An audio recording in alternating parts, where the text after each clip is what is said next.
Ndakwirire tukaumagaraga tukamenya maigi nie ngaumagara county ya Mombasa ni kuo ndageire county 001 ni county ya Mombasa ngikumathira cia urimi mukinyaneru na urimi uria mwagiriru urimi uria tukorwo tukiuga no muhaka tukorwo tugicenjania meciria tuthie kuria tuthie guku kungi tukorwo tugicokaniriria ugi uyu tukorwo tukiumatha muthenya wa umuthi tugayane maundu maya tucenjanie meciria ona gukira gutire kimenyi umwe uturaga ngumathire maundu maya njoke ngurariririe tabarira-ini yaku ya Kayu Ka Murimi tuke tucenjanie tukorwo tukiuga ate titheru ni turateithania urimi-ini witu nigetha tuge titheru uyu urimi digital tuwethete ugakinyanira tuwethe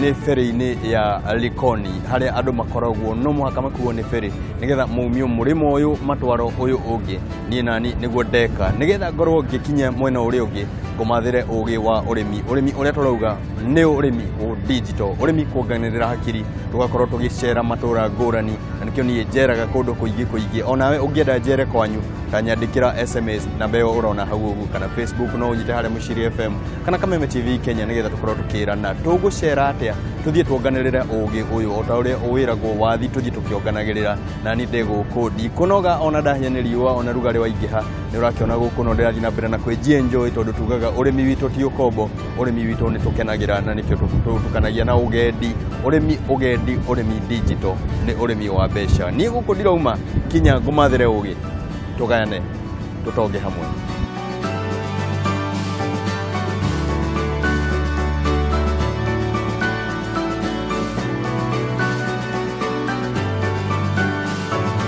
ti kumakadamaka na tirio aria jina ona ikereke jinaga guku ndi kwiritagwo wadi ya Waa ni giciko kia ubunge kia Matuga county namba 2 county ya Kwale niko nyumagarite muthenya wa umuthi tukiaririria cia urimi mukinyaneru urimi digital urimi wa beo njithi nie njita Muciri FM Murimi digital muthenya wa umuthi gwenda tuingire mugunda wa Waa Farm kuria tugukorwo tukionio ati beo njithi ni maranyitanira na andu aria akuru magakorwo makinyitanira hamwe magakorwo mathomete hamwe kuma kuri utaramu makahuthira njira cia kiriu cia urimi nigetha tukorwo tukigacira tuingira mugunda wi haha ngoni riua tikihingisha gukorwo wina mugunda munini tikihingisha ona ugikorwo wina mugunda munene no uhuthire uria kwagiriire tuingira guku wone urimi wa kiriu urimi digital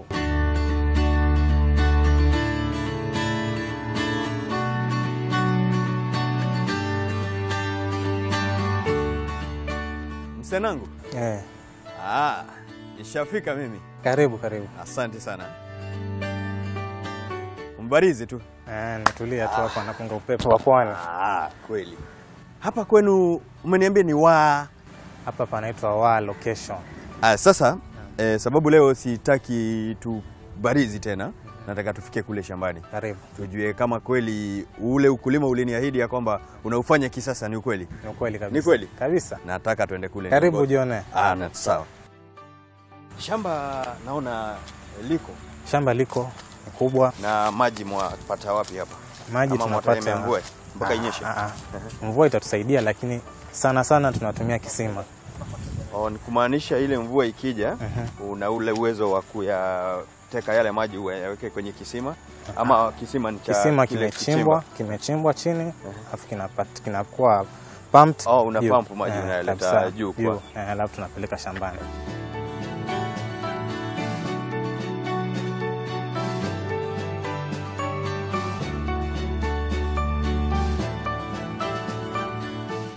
Kakali. Naam.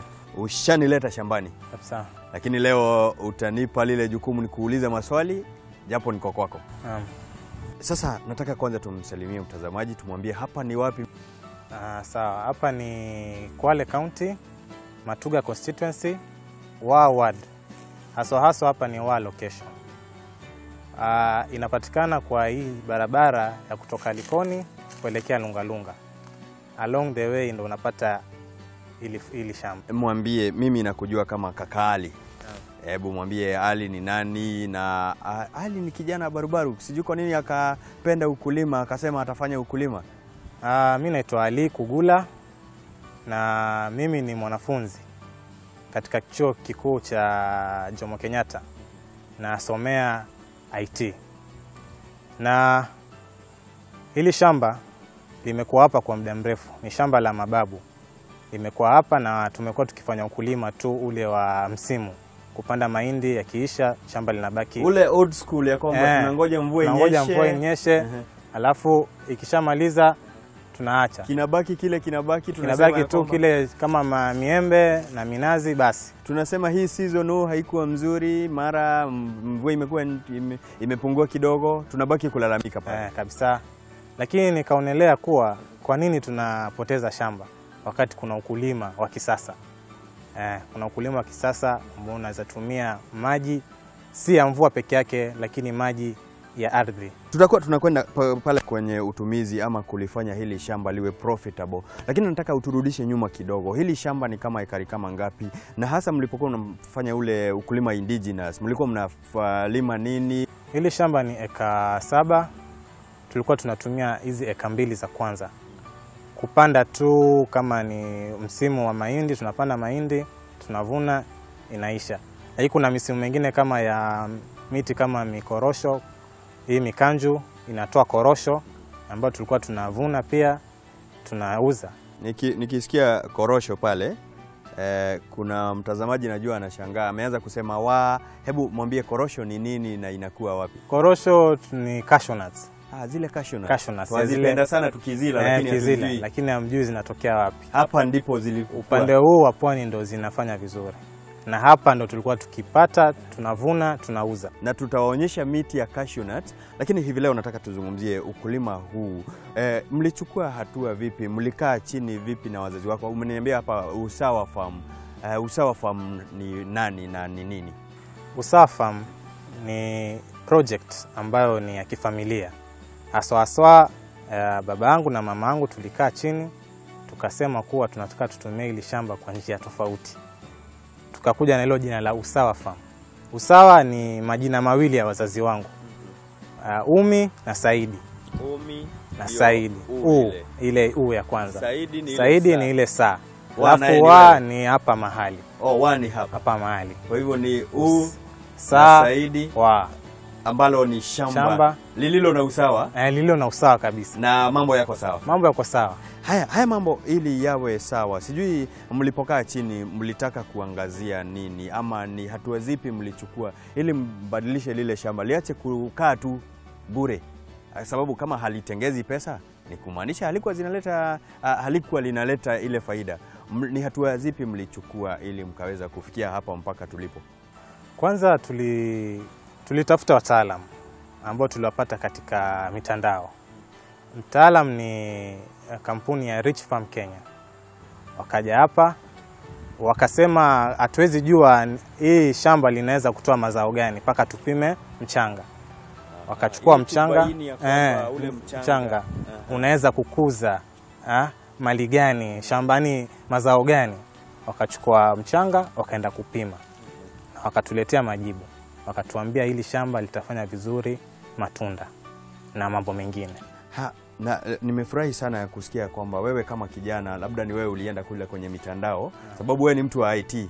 Tunasema hebu tufafanulie zaidi tu kidogo tu tujue ya kwamba umewezaje kushikanisha ule utaalamu ama mapenzi yako kwenye ya ukulima. Uliyatoa wapi? Ulianza ukiwa shuleni ama ulianza tangia wapi? Ukulima mimi nilianza nikiwa mtoto. Ile tu kupenda kulima. Nilikuwa nikijaribu kupanda tomato ile tu ya nyumbani. Lakini sikuwa na hiyo akili ya kuwa naweza fanya ukulima mkubwa. Paka sasa nilipokuwa niko shule nikasikia kuwa kuna ukulima wa kitaalamu saizi. Nikaanza kupekua mitandaoni na nikapata kuwa kweli watu wanafanya ukulima. Ni ukweli ukulima wa kibiashara na ukulima ulio na hela. Huu ukulima na tangia pale mlipopimiwa ule mchanga na mkabaini ya kwamba matunda ndiyo mtakayokuwa mnalima. Hebu tuambie mlifanyaje kuanzia pale, sababu mnataka wakulima hivi leo ama mtu yeyote ambaye anatutizama asiseme ya kwamba shamba lipo lakini nimekuwa nikijaribu tu jambo moja ambalo halifanyi kazi. Mlifanyaje ili mpaka sasa tunaona ya kwamba lile shamba linavutia kweli? Mimi nikanivutia, tuambiwa ya kwamba uanzuri kuvutia yule nyuki anaona kweli kuna kitu. Huyu nyuki amevutiwa kutoka Nairobi akasema nitakuja hapa nijionee mwenyewe.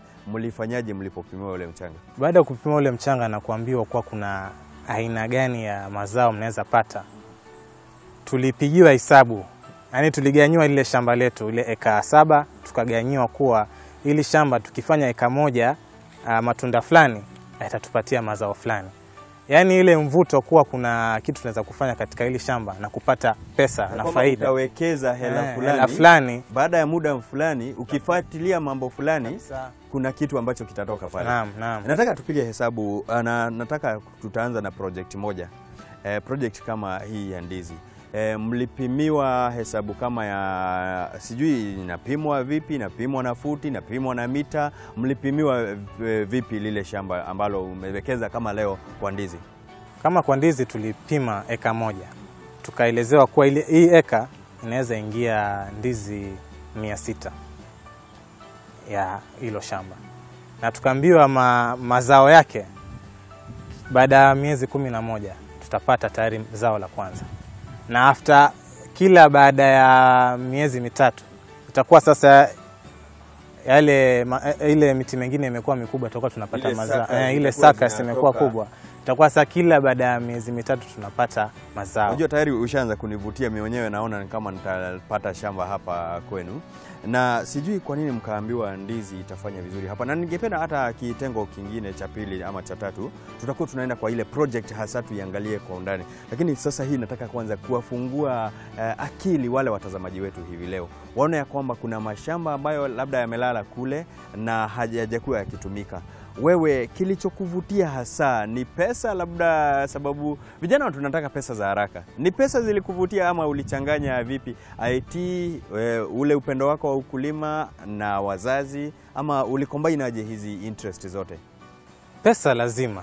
Aha, nilikuwa nataka udanganye lakini nimeona ukweli pesa lazima. Lakini ile interest na ile kuwa nataka kufanya ukulima na kuweka mabadiliko katika huu upande wetu wa pwani, ndio niliamua sasa na wazazi wangu tukae pamoja tuweze kufanya ukulima.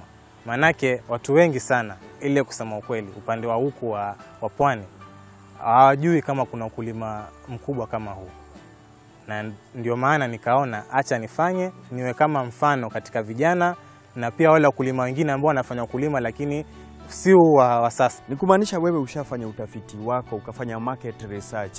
Na kama umeifanya vile, umeonaje kweli kuna soko Mombasa tu hatujaweza kujitosheleza? Lakini wakulima wengi hasa ama wakazi wengi wa maeneo ya Mombasa na pwani yote tuseme, wanasema mchanga wetu hafifu, maji hamna, mvua yenyesha hakuna. Hebu tujaribu kuwazungumzia, tuwabadilisha yale mawazo. Mchanga wanasema ni hafifu kwa sababu hawajajua ni kitu gani kinafaa kukuzwa katika ule mchanga. Ataweka mchanga huu wa Mombasa yake tunda la ambalo linamea bara, haitafanya kazi. Sasa ni kwanza ni mtu hajue katika shamba lake kuna aina gani ya ukulima anaweza kufanya. Ndio hapo sasa akishafanya na akose mazao ndo anaweza lalamika. Kwa hivyo asifuate tu Bwana Ali alivyomuona kwenye... Asinifuate tu mimi, lakini ajue kabisa ili shamba langu ni la aina gani na nataka kufanya ukulima gani. Na hapo ndipo utaalamu, na huwa nawaambia hata kwenye ukulima ni sayansi. Ukulima si ushamba, lakini wanaona labda nasema vile sababu inanipa nafasi nitembee, nisafiri, niwaone watu. Hebu wazungumzie wewe ukiwa mwanafunzi na kuna wanafunzi wengine ambao mnasoma nao. Ukiwaambia wewe ni mwanafunzi, wewe ni IT mkulima, wanakuona vipi? Nikiwaelezea hivyo kila mtu huona kama hauwezi ukachanganya hizi vitu viwili. Lakini pale nikiwaonesha kuwa mimi naweza kuleta yale mazao yangu na nikaweka katika mtandao na watu wakanitafuta, ndio mtu sasa anaamini kweli hakuna kitu kinatupa. Kila kitu unaweza fanya, hata kama wewe ni mwalimu, wewe ni aina yoyote ya profession, unaweza kufanya ukulima. Kama kwangu kama mtaalamu wa IT, naweza kutengeneza website ambayo naweza nikaambia watu nje ambao wako kokote katika hii nchi kuwa kuna shamba mahali Kwale penye wanaweza kuja all over the world. All over the world wanaweza kuona, hata mtu akiwa Amerika, akiwa wapi. Unajua mtandao uko kila mahali. Kila mahali kwamba inakutufanya ulimwengu mzima uwe kijiji kimoja. Inakuwa kijiji kimoja. Ndio hivyo nataka wakulima wengine wajue na waweze kuja kusoma kulingana na vile sisi tumefanya. Wengi wanasema hakuna kazi kwenye nchi yetu. Mombasani tumeona wakilalamika hakuna kazi.